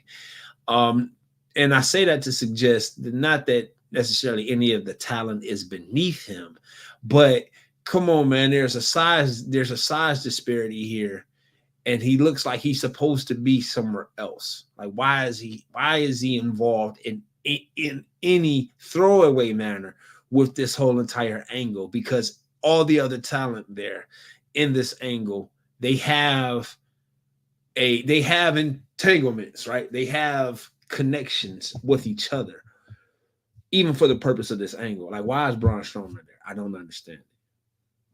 I can't disagree, other than maybe something we pointed out, which was kind of the Latino via Latino matches. Yeah. And so, like, I almost sound terrible saying this, but just to try to mix it up a little. I mean, because again, you had JD on the other team,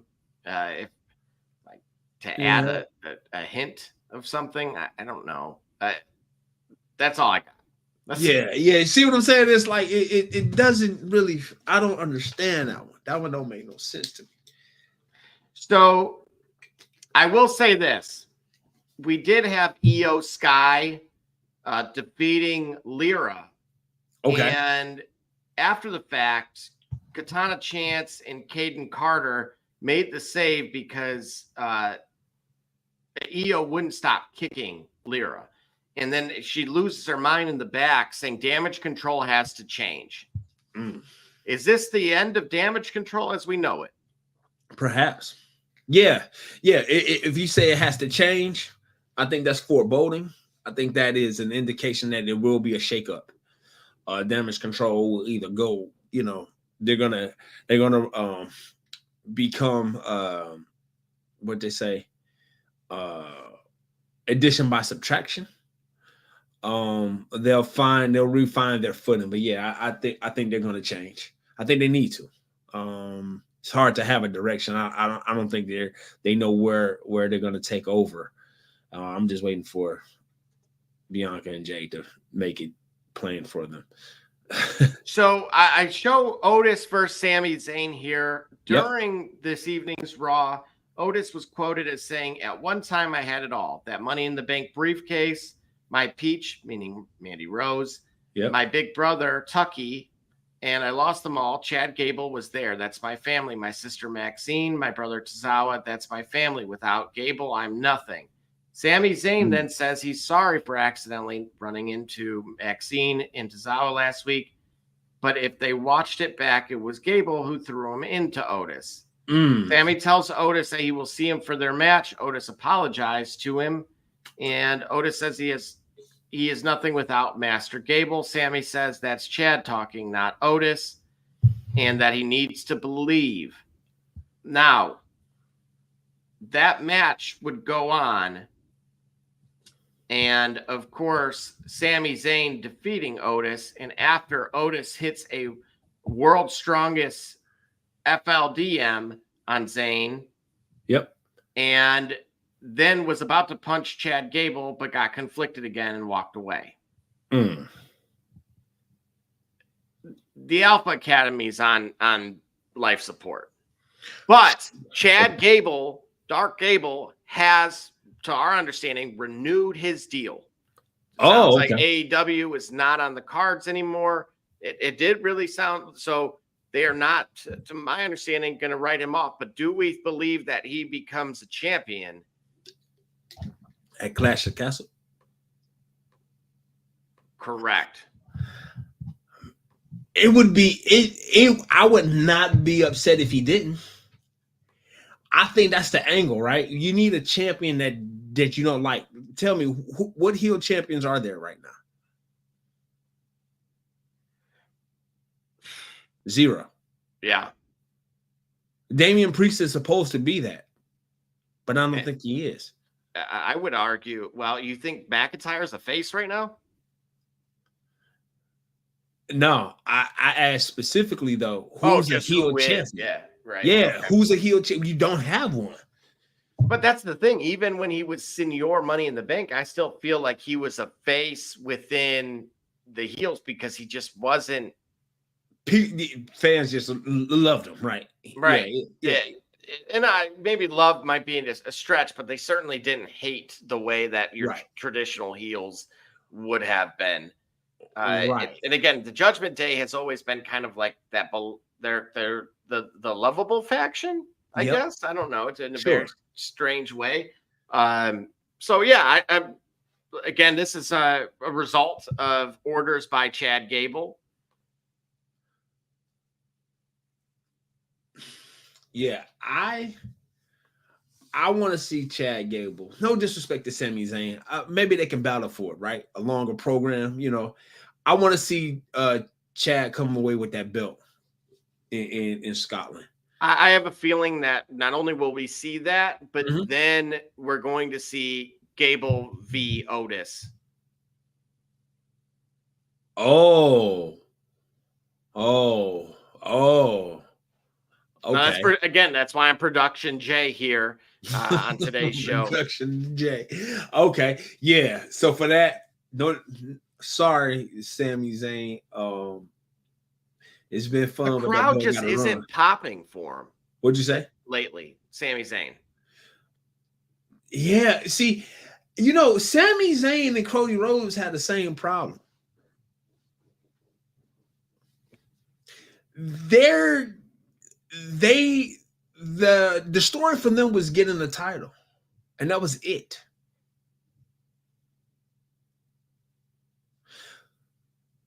And so there needs to be a problem, and there isn't one. So if there isn't a problem and they are the champion, what do you do with that? Look, Kevin Owens can't seem to get out of the Bloodline's way, right? Right. Like both versions, he somehow is like their sacrificial lamb. Right. There isn't that for Sami Zayn. Not this time around. Right. It feels like the push, they're trying to put over the guys that historically would have been who could have filled that role. This is why, to me, at the very least, if you weren't going to change hands with Gable, then potentially we keep talking about Finn Balor. Yeah. Like you could have, and you would have gotten a quality match. Finn Balor or Finn Balor? Finn Balor. Yeah. No, my bad. I was missing. It was a shameless joke that I missed the mark on. My bad.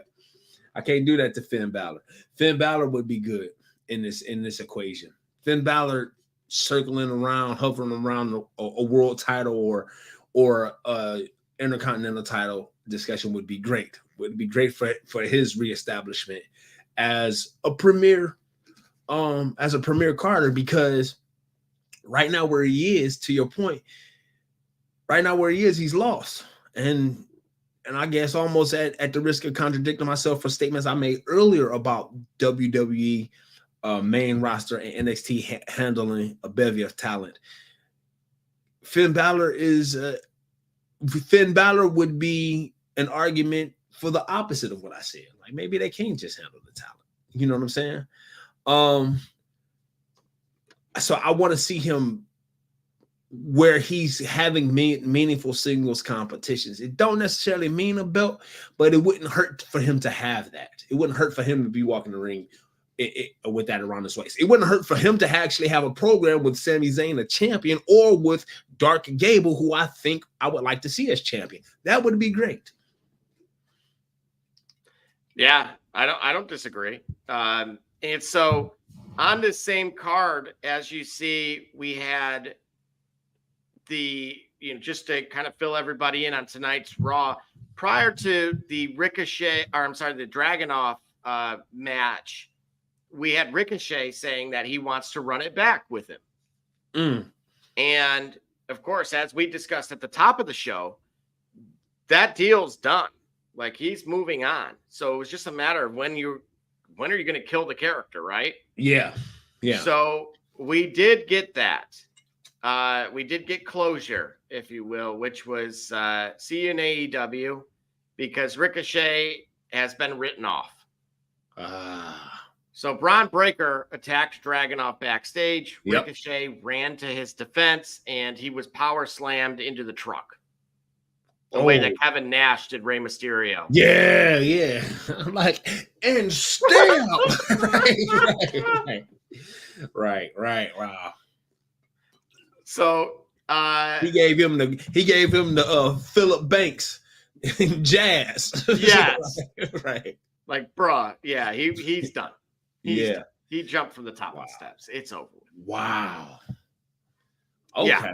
So bye Ricochet. You heard it here first. Maybe not first, but you heard it here. Last. You heard it at the Shop Report. Definitively, I think. I will say this: as much as we talked about the awesome truth, they managed to retain against the Authors of Pain, who we thought were getting put over. Yeah. Any thoughts just on the status of the current tag team climate? Because you're not a fan of the Awesome Truth, at least on like in terms of, I don't know if we were to say technical ability. No, they good. No. My problem was they just threw all the tag teams in all the time. So if it was a tag team match, it was the tag team division. And like in back-to-back programs, it was like all 12, like 6 tag teams inside of a match, and then it was like 5 tag teams inside. There wasn't any. It was like they had to get them all together in order to make this thing happen, and then that was it. I wasn't a fan of that. Okay, so let me ask you this: in Too Fast, Too Furious. Oh boy, yeah. They drive into that garage, and then all of the cars come out, right? First with the trucks, kidding all the cop cars, and then all the other cars come scattering out. And of course, Brian and Tyrese take off in different vehicles. Yes. They did that to of course confuse and or distract. Mm-hmm. Is that what is happening with those tag events being 8-man tag events and so on? Okay. I'd like to know, what do you think the distraction is? Like, what are they distracting from? What is our focus being taken off of? The depth, not just the depth, but the lack thereof in terms of quality overall, right? We don't really have the New Day that are formidable contenders. We don't want the Judgment Day as a faction holding an additional set of titles anymore. Right. You don't have KO and Sami Zayn to be able to do it as a group. You don't have the Alpha Academy getting put over because they're on their way out. Is this simply why we have that running clock for the first set of titles that are going to go to the Wyatt 6? Oh. Production J. Like hey, Chris Angel, that would be great. I mean, if not, then give it to the bloodline. The bloodline. Oh, yeah, give it to. They need to listen. I have to have something to make it. I need something from those guys. Excuse me, to make it worth to validate their imposing presence. There isn't anything. They just keep beating up on Kevin Owens. Like, why don't somebody just come help Kevin Owens real quick? Good point. And again, we did get closure. Just as a reminder, Ricochet was last seen in an ambulance. So that is his riding off into the sunset, folks. So if you see him at a Raw or SmackDown near you, from Production J himself, that is merely for Samantha Irvin's bag holding responsibilities. This is like giving, like this is like the, again, timing. We're in the last week or two of school here for many. Yes. And some are already out. This is about to be summer vacation for Ricochet. Take some time, be able to rest, relax, go have a workout with Roman, reminisce about old times, collect your energy, gather your enthusiasm, gather your creative purpose, and then go ahead and go to AEW and take things over and win a world title. Go ahead. Now, again, we're going to take our final break of the evening and then just finish wrapping up here with the remainder of tonight's Raw. And we'll see you in 105. Cunningham, and you watching the Shop Report. I'm Army Diallo, and you watching the Shop Report. There's Chris Ray, and you're watching the Shop Report. Oh, you're Jay Knight, you're watching the Shop Report. Bryce McKee, you're dropping in on the Shop Report. Barbershop J, Quentin Hines, Super Bowl champion. I'm ready. Let's do it.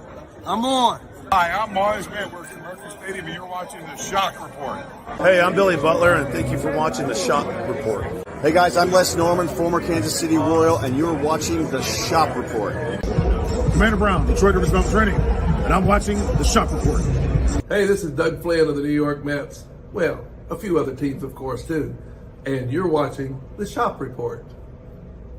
I'm Matt Ramos, and you're watching the Shop Report. How you doing? I'm Rajay Davis, and you're watching the Shop Report.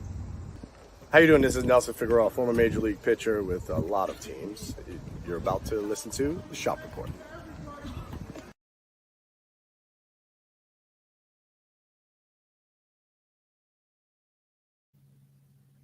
And just like that, we are back and better than ever. Ladies and gentlemen, we are recapping tonight's Raw. And again, as you see here in the image at the top, we had Dragunov versus Braun Breaker, who Braun Breaker beats Dragunov clean after a great match. And after the match, Ricochet hit a drop kick on Breaker, who went to spear Dragunov into the barricade. This, of course, would lead into those events that we ultimately mentioned would take place. This is going to be absolutely Ricochet's last show currently in WWE. And so naturally, Braun is going to make him pay, was going to make him pay, and he did for getting involved. Braun, we've said it, but just to reiterate, the time is now for him getting over. Do you see him as where do you see him going between potentially Money in the Bank contender or somewhere else? Braun Breaker. That's right. Braun Star is rising. I think he still needs a couple more. I think next up for him, I think it's going to be somewhere like Chad. I don't know if he's billed as a heel, but he's certainly got face-like tendencies right now. Even though he's got that Rick Steiner growl, you know what I mean, family lineage. He's certainly building himself to be that unstoppable wrecking force. I'd like to see him in the Intercontinental U.S. title picture very soon. With him winning that and then going after the big gold. But that's what I think right now. I think he's on a tear. I think he's going to go after the Intercontinental or US, Intercontinental title for sure. Yeah, and that's fair. Again, we had also in between then, we actually had Sheamus let Drew McIntyre know that he plans on winning Money in the Bank. No different than, of course, Kaiser, who's on a roll. Yeah. Intended. And so he let him know that they both agreed they would have banger after banger. So it's basically, don't be surprised. He's already predicting that Drew will be the champion at that point. And so I don't believe that this is gonna have any kind of. I'm not going to take too much stock in this. Do you think Sheamus is going to be? Here's your chance for your pun, by the way. Do you think Sheamus is going to be Mr. Money in the Bank? You know what? I mean, I think it's possible. I think it's a real plausible possibility. Has he physically looked better? Has he improved? Has he lost some of that weight? Has he cut back? Because I think seriously, if he hasn't, then no. But I think they want to. Because I think he's good to. Because you know what? I think he's good to be Money in the Bank for him to have a program with some of the future guys, and for Sheamus to be able to carry some of those future guys. Let's say, for example, again, we're shooting on this one here. Sheamus winning Money in the Bank, holding on to it, coming away with a title, having a program with a Braun Breaker, right? Legitimizing Braun Breaker, let's say in a year. I think it's doable, right? So for that to really work, Sheamus needs to have something for the future guy, for the new guy to conquer. And I don't think a Money in the Bank is enough. I think having a title having a title that I can lose, I think that's enough. You follow what I mean? Absolutely. I'm not going to say I agree, though. I just don't see it with Kaiser on a roll. Yeah. Kaiser it just on the makes roll. too much sense. Kaiser on the roll. Right. I'm going to lean that way, that this is where he steps out of the shadow of Gunther, who's on a roll of his own. And instead, this is maybe not the end of Imperium, but the rise of Imperium. So as a collective. So do you foresee do you foresee the Kaiser versus Gunther program? We could get there. It would be interesting to see who Kaiser would target with the Money in the Bank championship, and that, just with that contract. Okay. That he very well could go right after Gunther, depending on what the King of the Ring has. Okay. So I could shoot for that. All right. Yeah. I would like to see it, actually. I would like to see that Kaiser versus Gunther. I'd like to see that matchup. So I mentioned earlier in the show that Liv had offered Dom a key. Liv is. And of course, Dom had told the guys that, hey, she did exactly that. And of course, Carlito was praising him, but they came back after that match. And as Finn is looking in disbelief, that key is gone. Uh-oh. Did Liv take the key or did somebody else? No, yeah. When she, well, now remember, she was knocked off the top rope and Dom was already on the ground there. So she landed. I don't know if that was a soft or a hard landing. Whoa. The Shop Report After Dark. Whoa. You tell me, if it were you, who would it be? Well, it may have gone 6 to midnight. All right. It is midnight now. Literally. Yeah, I think she took the key, making a fool out of him, right? The idea of it is she has a bigger purpose, and the purpose is to use Dom to get herself closer to Rhea. And so Dom's getting... Oh, she's made no buts about it. Yeah. That she wants to take everything from Rhea. So it wouldn't shock me if we reach a stage where Rhea not only reemerges, but reemerges with a new love interest at some point. Hurting Dom, leaving Dom in the dust. Leaving Dom to think about it. Possibly. Well, that would make him dirty if he was left in the dust. Yeah. And there we go. Maybe he can learn how to throw a hip toss. All right. So again, before we get to the end of tonight's Raw, we did have a special promotion of Cody Rhodes. He's going on live tomorrow. That's right. Apparently to see his old friend Ethan Page. Okay. All right.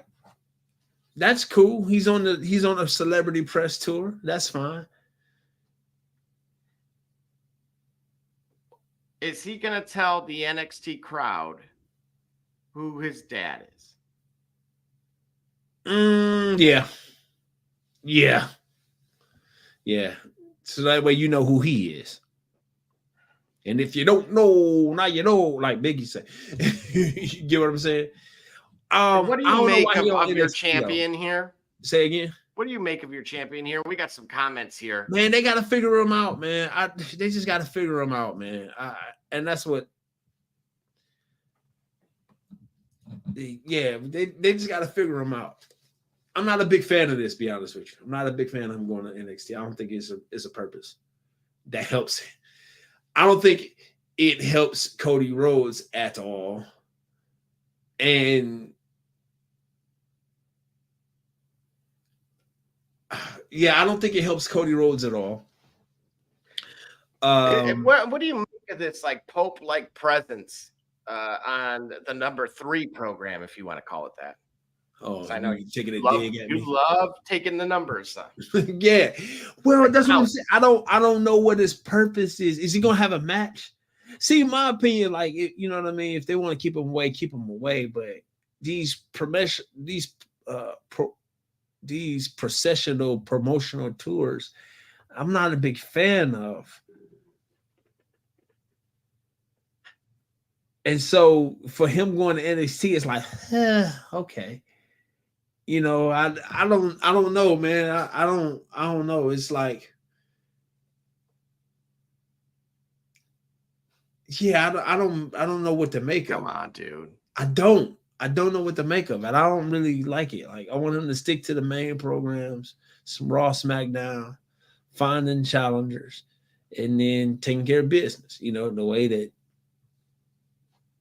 Damian Priest done found a formidable foe in Drew McIntyre.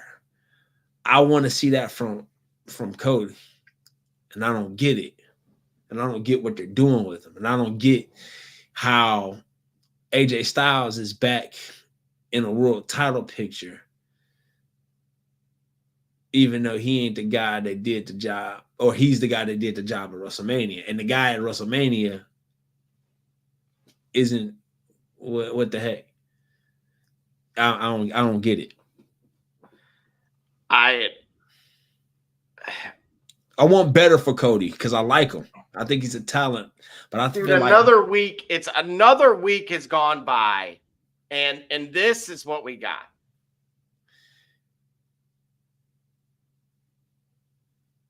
This is your champion.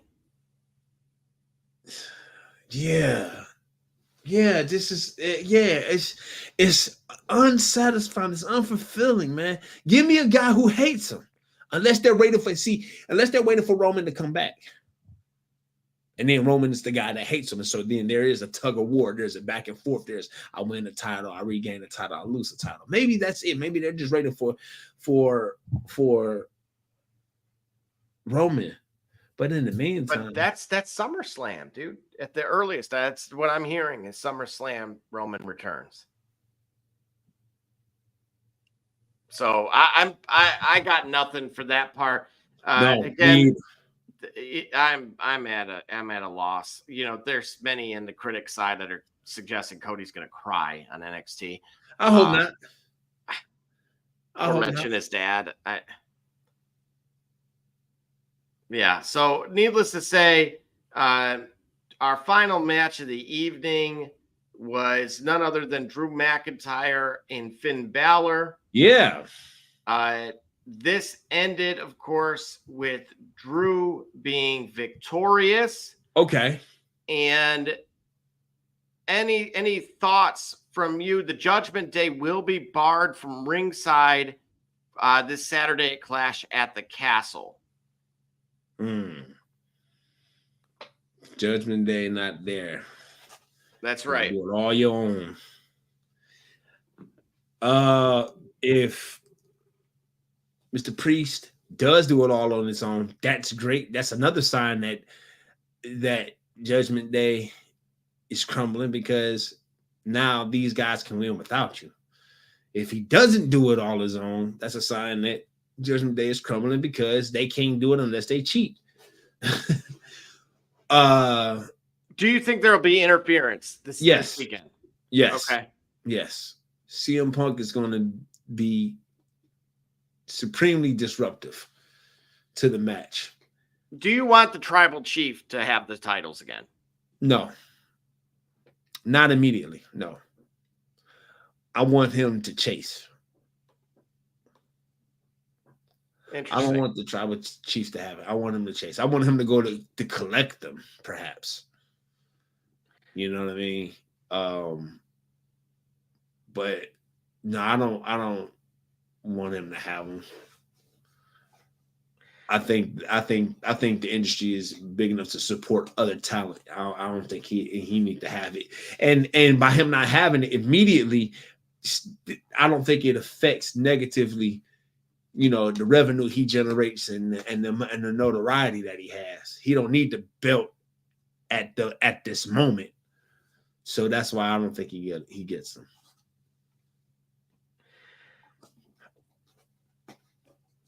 I mentioned a lack of pops earlier. Yep. Is Priest a bad champion?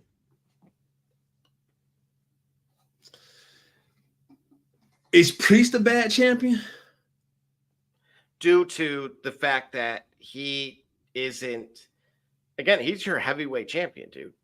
Like, this is it time for the title to change hands? Is it Who was he time defended against? Well, not really anybody. That's part of the problem.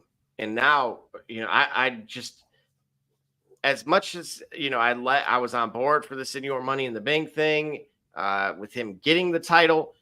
It's just like, man, we've ran into like stale champions. Man, we did, bro. Like, you ever left the Oreos open? You ever left them open overnight? Ugh. Now, here's the problem. Here's the thing for me. I like stale Oreos.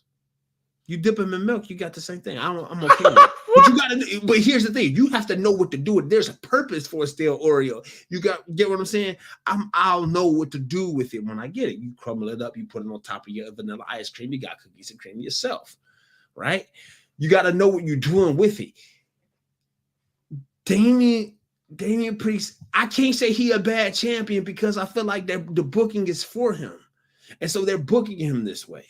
I don't think he's causing this. I don't see to me where his style and what he's done in the ring makes him untrusting of having a better match. It might be time, like you said, to break up the Judgment Day. A heel turn from Finn should be incoming at this point. Yeah. That would long overdue. That would be great. So Finn's tired of being second fiddle, tired of losing it, tired of being lost in the shuffle. Finn's going to remind the universe that, once upon a time, I was that guy. Once upon a time, I was the bloodline because I was the undisputed champ, and it got taken away from me again. Then I battled back, and here you are with the title, no real direction. Let me show you how to do this. Finn versus Damian. I love that idea.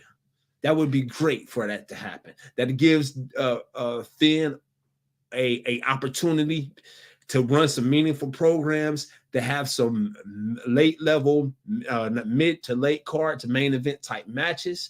That gives Damian Priest a bona fide heel or bona fide talent to build a program with. Man, good job, production, Jay. I'd love that idea. I would really be interested. I'd pay money for that one. Well, and we hopefully production Jay's right on with this thing because I don't care for the stale Oreo. I will much rather reheat my Eddie G's, and so shameless plug. I should have said that. But I can't. So again, we are going into this weekend with a couple titles on the line. I do believe that we will see some exchanging of hands, that we will Which hear one? and new, specifically this one. Okay, so Clash at the Castle. There's no way you go into Scotland and the Scottish Warrior doesn't walk out champion. Does he do it in such a way where Damian Priest is going to get that title, going to get a title shot back? I almost want to say I hope not. Okay. But I could see it. I could see it that way. Okay, maybe controversial finish or... well, look, dude, remember Drew, how he even got this thing to begin with, right? With Drew it being kind of jobbed and his family walking out. Yeah. So it's just... right. Yes. They walked out. This is BS, that sort of thing. So let me rectify this for you. I'm going to win this title. Great. Take it off Damian Priest's hands for a moment. Let him figure things out, or be the guy that's chasing, right? And the other thing to consider though is no sooner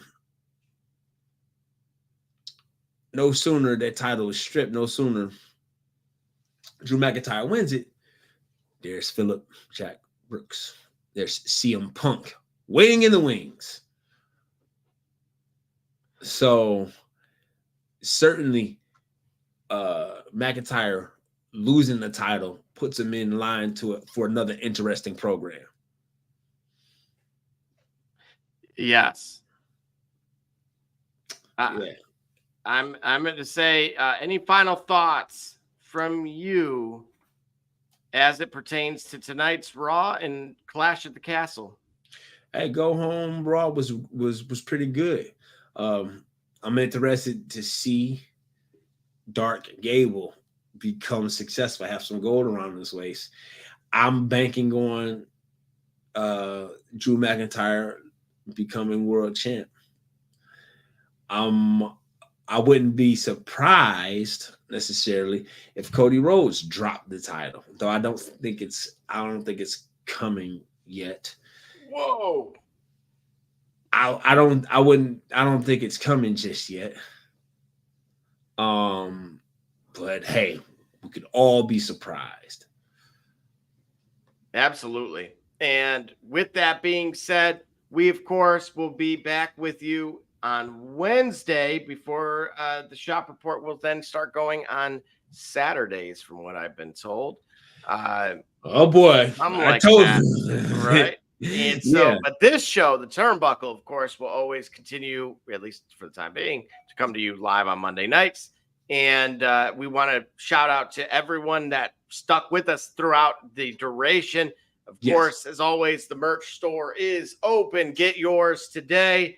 And naturally, you could like, subscribe, and follow as well.